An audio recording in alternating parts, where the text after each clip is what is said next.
there. Welcome to the afternoon session. Hope everybody had a good lunch. I ate more of those cupcakes than I'd care to admit. So I imagine all of y'all were at the demo in the morning. You saw the great demo that we showed a little earlier today on stage. And Eric and I wanted to put this together to talk a little bit about, the actual machine learning underpinning those amazing features in the demo this morning that you probably saw and may have said, oh, this is too good to be true. Does this stuff really work? Is there any machine learning really backing this? That's what we're here to answer for you today. So I'm Ben Leiken, as you know, and this is Eric Buras, our head of data science and machine learning. And our talk is called Predictive Procurement in Practice. In other words, how does this stuff work? And the other name that we have for the talk is Don't Make Me Think, which we'll explain a little bit more as we dive into this. And let's see if the slide clicker works. Yes. So agenda-wise, we're going to focus on the two of our core models that underpin the features that you saw in the morning. Model number one is our suggested pricing recommendation model, and the other model is our supplier recommender. For each of these models, we're going to spend some time talking about the theory underpinning the model, the behavioral science, all of the good stuff that you heard us allude to this morning. And then Eric is going to talk in a tremendous level of detail, hopefully not too much. We'll keep it somewhat technical, but surface level enough, about how these models are actually built, how we train, test, and deploy them. And then, of course, we're going to talk about some real-world results that we've driven with customers in the marketplace. And at the end, we're going to talk a little bit about roadmap, future directions, what we've got in the hopper at the moment as far as what's coming next quarter and the rest of this year. And we'll wrap up with some Q&A. We'll leave plenty of time for questions. So kicking things off, I want to start by talking about our suggested pricing model here at Arkestro. This is our bread and butter. And in explaining how this model works, there's a couple of behavioral science, behavioral economic concepts that are foundational to the anchor pricing model. Number one is this concept of the myth of fair value, this idea that are prices discovered or are they invented? And you heard, was it Scott this morning? Yep, who was talking about the behavioral science and behavioral economics in negotiation, but this idea that smart people are influenced by mere words, by the way that choices are framed, that framing matters. And more specifically, in the context of negotiations, this concept of anchoring and anchor prices is tremendously powerful and fundamental to the model that we're about to talk to you about here today. This idea that in situations where there's great ambiguity and uncertainty, like all negotiations, first offers have a strong anchoring effect. They exert a strong pull through the rest of the negotiation. Even when people know that a particular anchor should not influence their judgments, they are often incapable of resisting its influence. So that's a quote from Adam Galinsky in the Harvard Business Review that kind of explains the thinking behind these suggested pricing models. And so getting into the nitty-gritty here, the goal of our anchor pricing model is that for every line item in a requisition, a purchase request, a request for quotes, or request for proposals, we want to find a price at the outset that is amenable to both a buyer and a supplier. The reason for that is that going first in negotiation, it anchors it, and it reduces the amount of time that the negotiation needs to take. So it shortens the cycle times, and of course, drives cost savings. And the methodology that we use high level to power that model is line item data. We're pulling in line item data, we're looking at buyer behavior, and we're looking at historical supplier behavior as well as, of course, the level of competition on that event to roll all of that up and predict an anchor price to kick off the start of that bid request. So that's kind of a high-level explanation of the suggested pricing model. I'm going to jump now over to my colleague Eric, who's going to talk about how this model is actually trained, tested, and deployed. All right, thanks, Ben.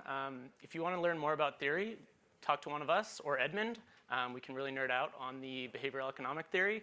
It's really interesting. There's a lot of data behind it and a lot more to come. And so here's a high-level overview of the model building process. So first we get data, and that's real-time data, and we have historical data. And so ideally we'll have a baseline price for a certain item or a certain service, and we'll get quotes on it. But we can provide a suggested price, whether or not you have a baseline price or not. It can be a first offer, it can be an instant counter offer, but ideally we'll have a baseline price that's up to date, because we all know about price volatility in today's market, especially for certain commodities. So I also mentioned we have historical buyer and supplier behavior. So this would be several rounds of quotes, or one round of quote, incumbency, sole suppliers, you name it. So we've seen it all. And so the key here for the model is to calculate a target variable, which is a relatively simple calculation, but this underpins the suggested price that we are trying to show suppliers. And so actually we're not predicting a price, we're predicting a % savings on a baseline or on an existing quote. And so if you think about a line item that is $10 and it was eventually awarded for $9, that % savings would be 10%. 10 minus 9 divided by 10. Next, we derive feature engineering from line item quotes and from historical behavior. And that's a whole process that's automated in the back end and is constantly being updated. We don't build stale models, we build them every week or every day. And then train and test the model to be deployed to an API server, which then the client Arkestro platform can hit and receive a prediction. And so the key differentiator here is that we don't need to know what your item is. A lot of AI-based approaches so far have looked at text and who is involved, what their name is, or what materials, but we typically only need price, quantity, competition, and persona data, behavioral data that we have mined in the system. Next slide. And so here is the actual backend. So we have data coming in, and this is a workflow in an end-to-end data science studio tool that I like using. So we have data coming in and being transformed. A lot of different tables are joined together based on the data model. And then they're split out depending on categories, buyers, suppliers. There's a lot of slicing and dicing, ultimately to build a model that is deployed to production. And then what you see there at the bottom, it's a little small to see, but that's a sample query for the API server. That is the client or Arkestro platform makes the query, returns a price, and then displays it to the supplier in the system. Next slide. And so if you remember the demo from earlier, this is the suggested price that suppliers see. It's one of those columns where it's pre-populated and the model generates that price. The supplier sees it, they can choose to accept it or change it and submit it. And so these are just two views from the supplier. Next slide. And so here's the key, is the results. So I did this analysis last year, analyzing a group of line items that had suggested prices and a control group that did not have suggested prices. And what will immediately pop up to you is the % savings for those with and without anchor prices or suggested prices. And so about 5% savings on line items without an anchor price, and almost 11% savings on items with an anchor price. And you'll also see gross unit price savings of $77 and over $300. There's some, differences in the types of line items that do have anchor prices and those that do not. But typically, just to show you the gross dollar amounts is much higher savings for anchor prices. And so I ran a t-test for statistical significance to confirm that the population means for these two different populations are different. And so that proves or shows that anchor prices do have an effect on final savings. And so another thing to note, which is very based in behavioral economics and sort of speaks to what we've talked about, is that 27% of quotes exactly accepted the suggested price. And so if you think about that, that's suppliers who don't want to do any work. They don't want to have to think. So we said, don't make me think. They just accept it and they move on, and we can get more transaction volume and faster cycle times. And this works in the real world. This is a case study that we ran with a customer of ours who's a Fortune 50 automotive manufacturer.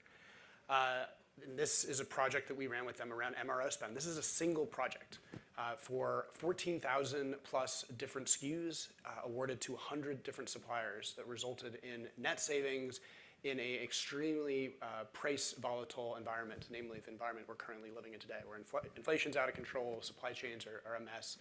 We were able to get savings for this customer on their MRO spend. And yeah, I mean, I think is really interesting about this is just the idea that this works at scale. That like this is a volume of spend that used to take this customer as much as a year to run this entire process through. With us and using the anchor price predictions, they were able to do this in a matter of weeks.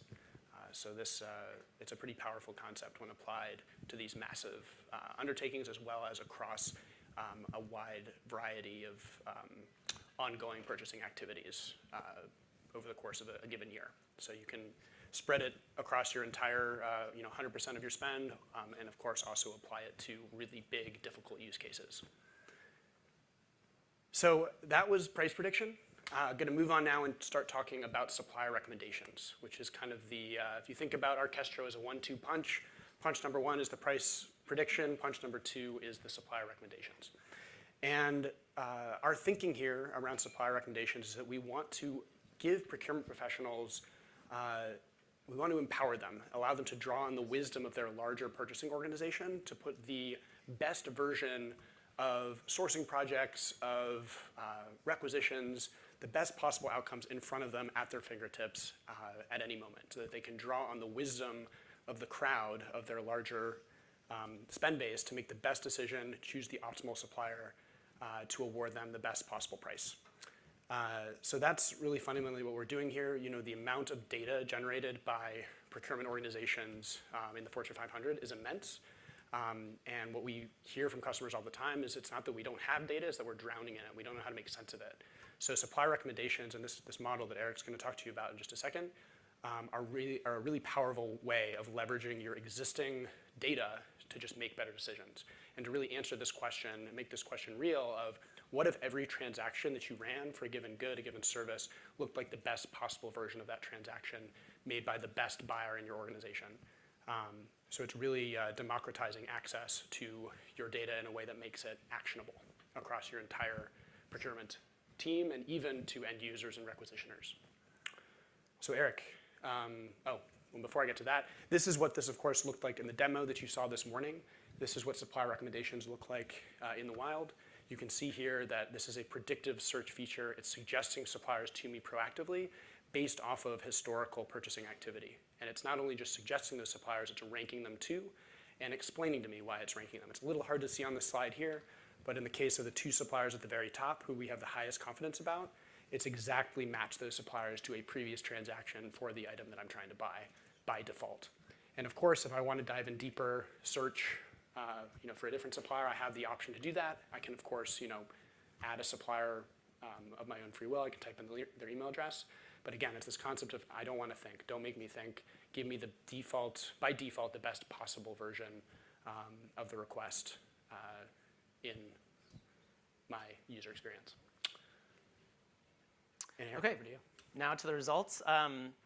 As a lot of you know, I spend the vast majority of my day looking at data, and I love doing so.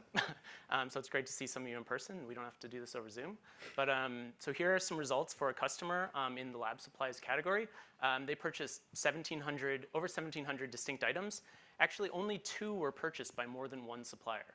So this is a very clean category. And I have a histogram here to show you that about 1/3 of the items were purchased once, but still about 2/3 of items were purchased more than once, but still only from 1 supplier. So if we build a model to recommend a supplier for this category, we can have 99.8% confidence that we're going to recommend the right supplier for any item. And so this leads to talk about automation and hands-off procurement and trusting models to deliver the results to allow you to move on to other things.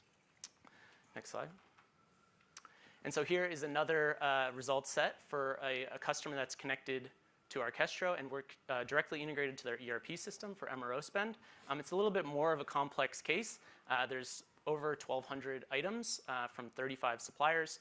And actually, there's 2 branches of the model for items that were purchased once and items that were purchased more than once. And both models use buyer and supplier behavior in addition to category, keyword, and historical line item information. But the model to predict So there's a split here for train and test, and I can talk about that a little bit more in detail for this historical data example. But for any given line item in the test set that was purchased just once, that item was correctly matched 60% of the time. And so we want more and more data. We want more transactions for each line item. But even just if you've purchased it once, and if you're thinking about an item that you've never purchased before, we can correctly match it 60% of the time. Now, the branch of the model for items that were purchased more than once, for across 35 suppliers, we can match it with 67% accuracy. And again, more data leads to better models, more accuracy, more trust, And so this is just sort of beginning the infancy. The model is constantly being updated with more data, and we're monitoring those to make sure they're providing accurate recommendations. Yeah, and I think just to hammer that home, this is a very small example. I mean, 1,200 items, 35 suppliers, that's a fraction of what most organizations are running through their procurement process in a given even month or quarter. So what this is illustrating is that we don't need a lot of data to get you pretty accurate predictions, but what's beautiful about machine learning in general is that the more data you feed it, the more accurate it gets over time. So just wanted to make that point. And so where do we go from here? This is the part in the talk where we wanted to give you a bit of a glimpse of what's coming in the Arkestro product over the course of the rest of this year. Feature that we're really excited about in the domain of supplier search is a feature that we internally call anyway lookalike supplier search. So this idea that particularly in the sourcing context, procurement professionals often want to find suppliers who they've never worked with before. They want to find suppliers outside of their existing supply base to help drive savings and more competitive outcomes in the events that they run. So being able to ask Arkestro, hey, don't just look at my existing suppliers, my existing set of preferred and approved suppliers. Look at the marketplace. Run me a competitor search. Find me a supplier who has a better ESG score, or who's more diverse. That's what our customers want to be able to use Arkestro to do. And so we love listening to our customers. It's what we're all about. So we're working to deliver that feature as soon as Q2 of this year. So it's coming very soon. And it's going to leverage, though, the exact same fundamentals of the machine learning approach that Eric talked about earlier, just expanding that to to the world and giving our customers a view of the supply base outside of their organization in a way that's really powerful. And yeah, that's the future state. That is the end of our talk. Thank you, Eric, for explaining all the technical stuff. And we've got plenty of time for questions. Yeah. Awesome. Thanks. So when Sorry, can you just say your name and where you're from? Yeah, I'm Jeremy Greenberg. I work for Arkema. We're a chemical manufacturer. I manage indirect goods and services.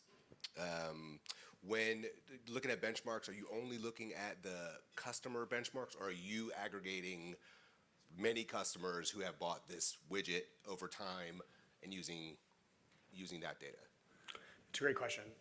It's a combination of both, and it's important to call out that the model can be customized to your use case. So we have some customers who are very light on historical purchasing data, and for those customers, we can tune the model to that use case. So if you have access to your other clients' data. Of course, in an anonymized context, the Right. models are trained across our entire customer base. We're never sharing one customer's data with another. Hopefully that goes without saying. But yes, like there is the beauty of the machine learning models that we built is that they're trained across all of the transactions that we've ever seen.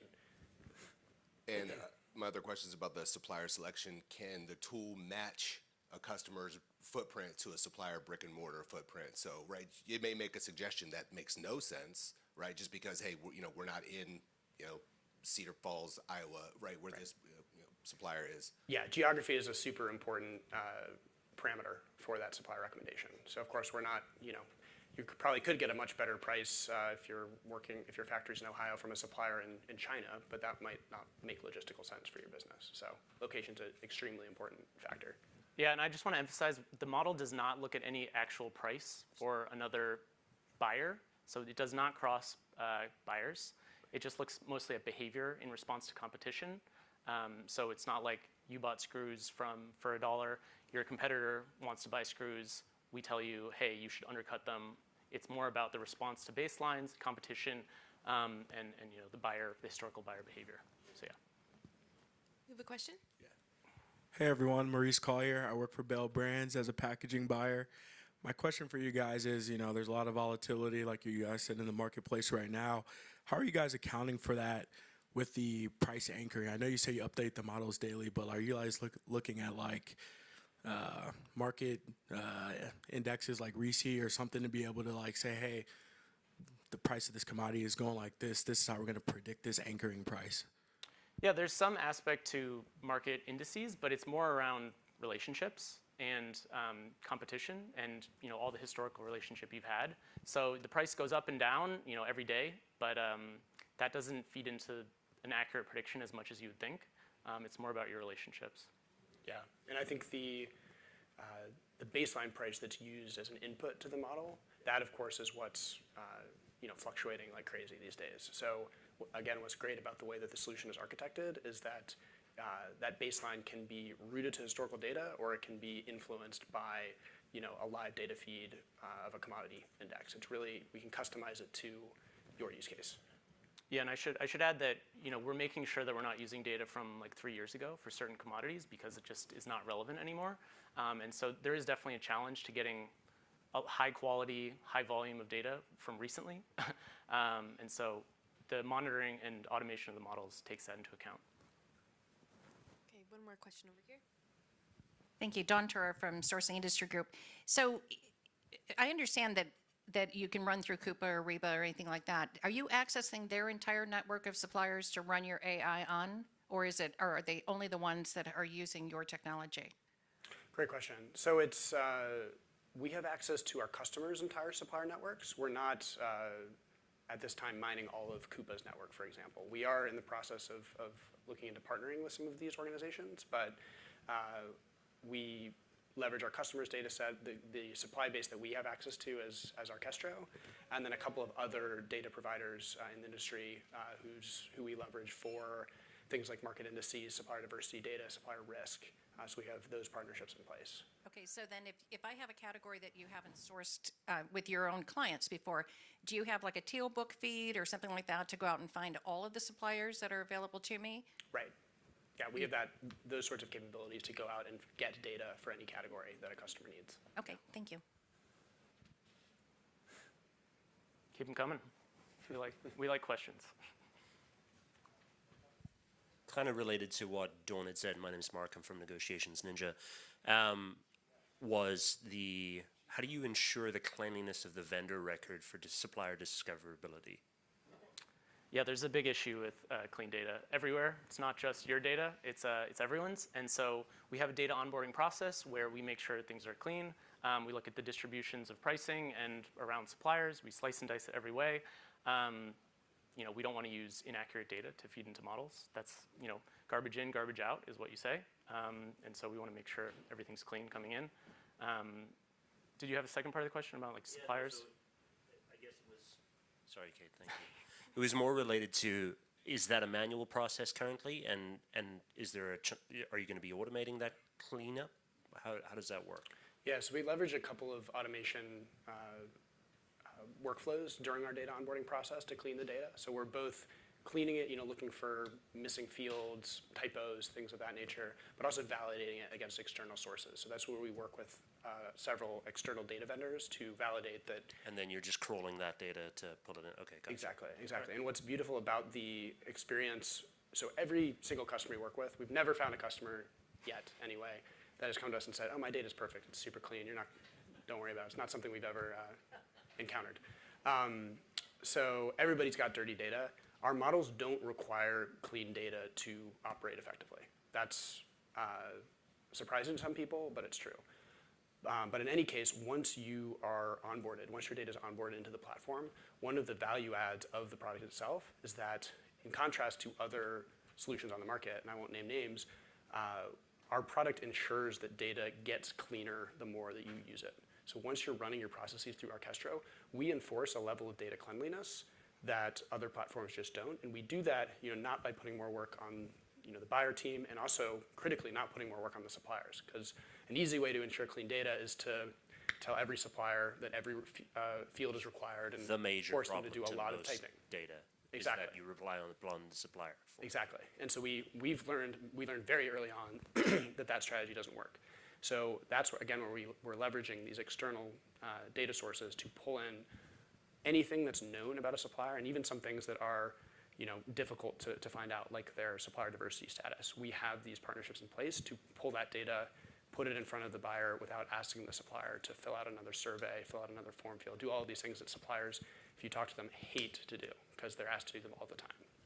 Sorry, can I capitalize on my time? Yeah, please. And then do you have like a confidence rate on how clean the data is when you run that test? And then do you re-enrich other platforms that you're going into?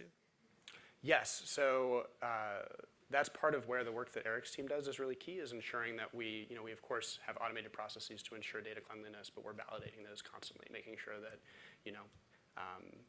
bad data is worse than no data at all. So that's really fundamental to what we do. Your question about enrichment, you mean are we enriching our customers' other systems? If you've got an API into Coupa, for example, the data that you're generating for vendor records or pricing could be re-put back in. They would be very happy with that. Right. So. No, you've hit on it exactly. There are certain examples or certain data sources or data types that we're not, just contractually allowed to have leave our platform. But generally speaking, that's the minority of the data. So a benefit to using us is that we don't see ourselves as a walled garden. We don't want to be. We want you to be able to take your data into Arkestro as easily as possible and get it out of Arkestro and back into Coupa, back into Ariba, back into whatever system you choose. And we support over 1,000 different enterprise integrations. We don't want to be bear hugging your data and making it hard for you to work with your data, because it's your data, it's not ours. So that is a benefit, is that having Arkestro hooked into your systems ensures that your entire IT infrastructure and the data encapsulated in it is going to be, the quality of that is going to improve over time. Last question. Sorry, everyone. These are great. These are really good. Okay. I'll give it to Don. How long do you think you're going to last before you get acquired by someone like Coupa or Ariba, who finally suddenly realizes, oh shit, I don't want anyone else to have this? I'm in the business of prediction, but I can't predict that. I want it back. Thank you. So Edmund was mentioning at lunch that if I had a supplier, let's say, that was in Ukraine, I would get a notice that your supplier might be at risk.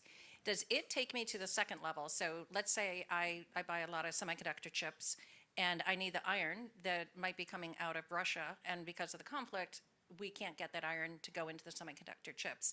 Do you go into the second tier of suppliers to mine data for me and make me aware that I might see a price increase, I might have to go out and leverage the market, there might be a shortage? Yes. So tier 2 suppliers, super critical to have your eyes on them as well. And that is a capability that we offer from a risk perspective, is offering you those types of proactive notifications about your larger supply base. So third-party risk is huge for us. So can I check all the boxes that I want to know, if it's a cyber risk, if it's a geopolitical risk, if it's a money laundering risk, anything like that? Can I go through and tell you which risks I want to be notified on? Yes. And do you have an exhaustive list? We do. Yeah, can share that on request. Okay. A lot of weather. We offer that through Weather, a handful of partnerships that we have with risk data providers. Okay. So gives you a full spectrum. Right answer. Thank you.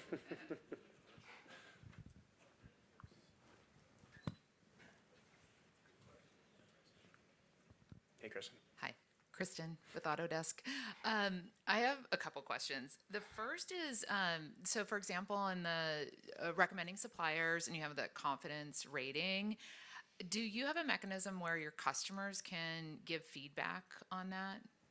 Yes, and that's fundamental to how that model works, is that, confidence is score is only any good if it's actually increasing buyer confidence and if it's representative of what's important to our customers, what's going to make them confident.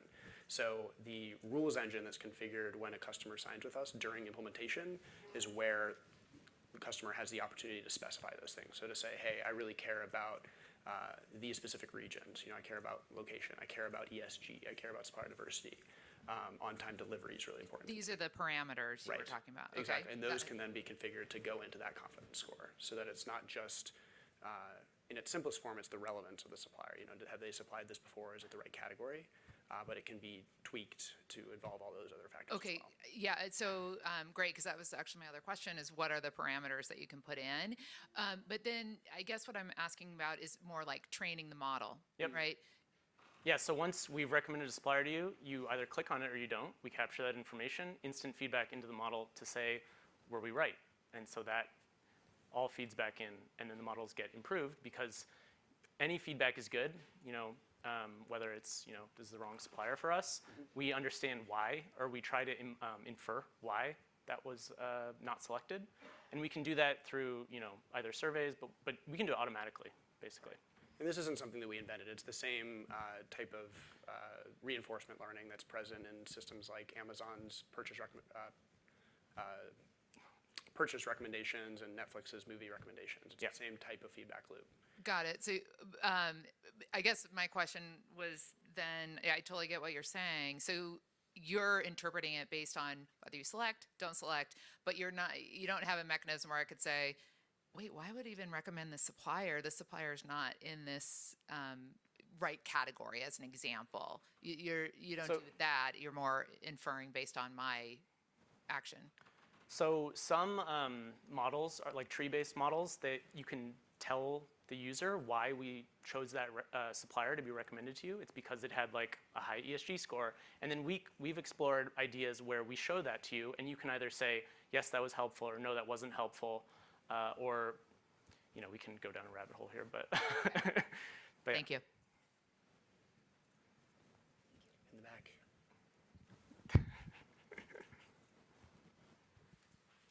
Hello, David Darlin with Georgia Pacific. Quick question on the predictive pricing, and I think based on some of the other questions, I think I know the answer, but I want to confirm.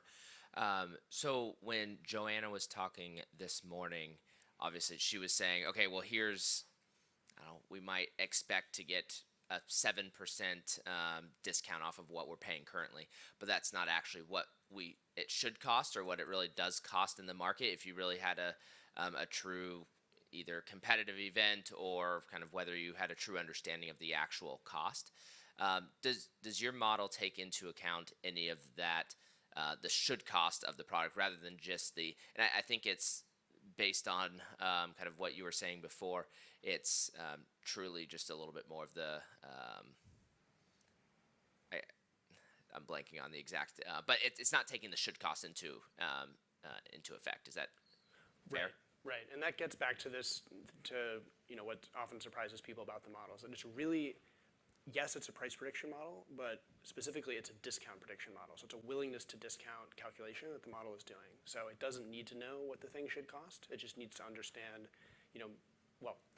it needs to have a baseline price in most cases, or it just needs a price fed into it. So if you don't have a baseline, the model still works, just the way that, and this is what's often misunderstood too, is that the machine learning aspects of our product on their own are incredible, but they're nothing without the combination of the behavioral science. So the mechanism through which these recommendations are actually delivered to the end user, so the fact that we go out to that supplier, use that anchoring effect, make the first offer, anchor the negotiation, that is what's powerful about the whole experience, and what the combination of the two is what drives results. So we don't need that baseline price to make the model work because we can use the behavioral science of going out to that supplier, asking them for a quote, and then feeding that quote into the model as a intelligent counteroffer. But in any case, the actual should cost of the item is irrelevant from our perspective. As long as we have a price to make that prediction off of, and an understanding of the level of competition, the unit of measure, the quantity, all those things that Eric's talked about earlier, we can make a really high fidelity prediction that drives results. Got it. Okay. And so, because ultimately, we haven't, we're going through a transformation within our business right now where we haven't gone to market in some categories in a meaningful manner in 10 plus years. So we're way out of market. So even a discount of 5% just based on the competitive nature, we're seeing, not right now in this environment, but kind of a year ago when we started this, 15, 20% off of kind of our current price. And so that would be, I would almost be expecting a lower price than what your prediction would entail. Well, and that's Is that fair? I see what you mean, but that's a great use case for running that intelligent counteroffer. So saying, we're not confident in our baselines, let's not use them. Let's go out and get a price from any supplier in the market, use that to then anchor the rest of the negotiation and generate that prediction. I see. Okay. So, yeah. Thank you. These are great questions. Hi, Tony Breda from Compass Real Estate. Two questions, one on the pricing, one on the supplier predictions. How does the predictive pricing work for services? So if you think the scope on every project tends to be different, and so how do you evaluate that, and how do you know if you're an end user that predicted price is relevant to the scope of the service that you're trying to get? It's a great question. But there again, it's the identity of what's being purchased, whether it's services or items, from the model's perspective, really isn't important. It doesn't matter. So as long as there's competition and an understanding of a price of some kind, again, it could be a price gathered through a counteroffer, or it could be historical price. With services, a historical price is often hard to get. And I think what you were asking in your question is, when you go out for offers on services, you'll go out to, whether it's one supplier or 10, the structure of those RFPs or those responses is going to look different. They're all quoting you video editing services, for example, but the line items and the quantities and the hours all completely different. So how do you compare apples to oranges? It's a question we often get. And that, again, it gets to the heart of the user experience of the product, is that we allow you to run projects where, like for direct materials, you specify the bid structure, you put all that in place ahead of time. But in the RFP context, that doesn't make sense. The platform allows you to take in the specific SKUs or the specific line items associated with that services bid from the supplier, and then based off of that price, generate that intelligent counteroffer to that supplier in the moment. So it's I get a little wordy with my explanations, but in simplest terms, the identity of the line items just doesn't matter. Okay. And then when it comes to the supplier recommendations, if you think about the indirect space, right? I mean, the number of commodities could be infinite. And is there a situation where someone could say, I'm looking for X, whatever that is, and then Arkestro says, I have no idea. I've never come across this before. Absolutely. Okay. Absolutely. So if you're buying something that's never been bought, let's say in the history of mankind, that's going to happen. That's certainly, we consider that an edge case, but the platform is designed to handle that. So in cases like that, we're going to ask you for a little more information, or the product is going to reach out to your requisitioner or to somebody in procurement and say, hey, we don't know what this is. We need a little more context from you about, the quantity, the unit of measure, a little more details on the SKU. That will still allow us, based off of that alone, to make a recommendation for a supplier that, again, it's a recommendation. It doesn't have to be accepted. You might say, hey, we don't work with any suppliers in our network who supply this good, so we're going to have to go out and source a new supplier. Arkestro can help with that. Or very soon, with this lookalike supplier search, we'll be able to expand that net a little bit wider and say, hey, okay, can't find something internally, but based off of our wider autonomous supplier network in Arkestro, here's somebody else in the marketplace that we think is a good fit. So. And also, when I spoke about the results for the customer data where we're connected to their ERP, there was a whole branch of the model where it was only ever purchased once. And so when I'm analyzing that, those are items that, if you're training and testing on it, it assumes you've never purchased it before. And so we look at category, we look at average PO, unit price for services, it's different. But we don't need to have seen it before to make a recommendation. And it was still 60% match correctly. And then to Kristen's point, we then take in the feedback from the user to say, that was right or that was wrong. Any feedback is good. And then to make it smarter going forward for any item that, in the future you haven't seen before. So it's just a separate branch of the model. But again, we want to have seen things before typically.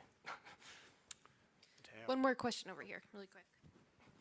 Thanks. I keep thinking about the MRO business case with 100 vendors, and I'm very curious. It sounds to me like it's several MRO subcategories in there. I'm just trying to think of a category where there's 100 qualified bidders.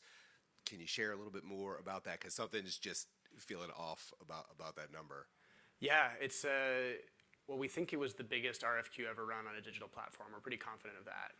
The way that this customer likes to run that process is instead of running multiple RFQs across different categories over a calendar year, and historically, just because it's been so difficult to run this process, their strategy was to consolidate all of it into a single event and run it all at once. So this was multiple categories. Not all suppliers were quoting on the same line items. That's where the user experience of the platform is really important because, imagine being a supplier and jumping into a 14,000 line item spreadsheet. That is just not a fun experience. So benefit of having a platform like Arkestro is we actually make it easy to tailor and for suppliers to filter down that list and only look at what's important to them. But to answer your question, it was multiple categories and yes. That's really key too is, not quite relevant to the machine learning, I suppose, or what we're talking about here, but the platform can do line item level awarding across any number of suppliers. So it's not every process in Arkestro ends with a single supplier getting a single or getting the entire basket of line items. Hi, I'm Jean-Michel dos Remedios, Bell Brands, procurement dancer. I have a question regarding the supplier award business. You know, we use some specific tools in terms of awarding businesses at Bell Brands with like matrix of decisions to remove subjectivity. Is it something we can integrate in the platform to complement a decision that the platform would do, but to be more customized to our also inputs that we want to give to that? Yes, love that question. So that's a fundamental capability of the platform. Is this? It's particularly relevant in the RFP use case, where RFP decisions are made typically on a variety of factors outside of price. In fact, often price is only maybe 10 or 20% of the overall decision. So being able to configure your processes so that the things that are important to your organization are weighted appropriately is really important to having to delivering a product that allows our customers to address 100% of their spend. So to answer your question, Jean-Michel, you can customize any number of criteria that you want to be factored into the award decision. You can weight all of those independently. So again, if price is only worth 20% for certain types of categories or even specific projects, all of that can be baked in from the beginning. And then for the rest of it, there's a variety of different ways of collecting that data. So sometimes people want to run more traditional RFP surveys where they ask suppliers questions, get responses to those questions, and then automatically go out, they go out and they ask key stakeholders to score those responses. All of that can happen in Arkestro automatically. So Arkestro can manage the process of collecting those scoring survey responses, weighting them, and then delivering that final award decision. But there are also a variety of cases where you want to weight criteria that such as annual revenue or location or number of employees, how many years the company's been in business, basic firmographic details that if you go out and ask the supplier, they're not going to tell you, they're going to give you the wrong answer, they might not fill out the survey. It's for those types of baseline, publicly known factors, Arkestro is capable of, we enrich all of our supplier profiles by default with that information, and it can be leveraged as qualifying criteria in that final award decision. So for example, you can set up a category template that says, hey, I'm Bell Brands, I don't want to work with suppliers who do less than 100 million in revenue in a calendar year. They're going to be too small for me, they're not going to be able to handle my business needs. That can be baked in to the award decision criteria at the end of the process, which is, I think, pretty cool. All right, we have 3 minutes left of the session. Is there one more question for Ben and This gentleman over here. Hey, Matteo. Hi, this is Matteo Stefani, Head of Procurement Europe, Novartis Pharma. I'm a big fan of this. Thank you very much for the explanation. I would like to go back to services. My favorite, as my team is managing mainly services. And I love the old idea we touch base across the morning, where technology is augmenting human capabilities. And but think about creative agencies. The human factor, the subjectivity we want to get rid of is somehow even more important there. Okay, so of course I'd like to see this working, and I am far away from being as nerd as you are, but I'd love to understand whether you're thinking of putting this important subjective aspect beforehand, or in any other way to get out with something that can be meaningful for this specific example. There's ways we can take in text and human data and understand what the sentiment is around services. It's called NLP, natural language processing. There's a variety of methods used to analyze whether something's positive, negative, the key words, the key tokens, which would be like 2-word pieces or 3-word pieces to understand what's going on. And you can build models around that. And so we're exploring that. Yeah, but I think today, it gets back to the question that Jean-Michel asked. Particularly in those RFP services use cases, a services decision around a service provider, there's a lot of subjective factors that go into it, as you mentioned. And most of those factors don't relate to the price at all. So the product today, again, can represent those decisions in the form of these RFP scoring surveys. Because in those use cases, often what's most important is understanding what your broader team, what the broader set of decision makers, how they feel about that vendor. So based off of a presentation they saw, based off of historical supplier performance, that's a really key one. What does my team think? Which supplier did they want to choose at the end of the day? That's, I think, one of the most important roles that procurement has to play in the process of selecting a service provider, is making sure that they're respecting the will of the organization. And that's that capability is fundamentally baked into the product today. Great question. Awesome. Thanks, Mateo. All right. Thank you so much, Ben and Eric. Thank you. Thank you all. Thank you so much.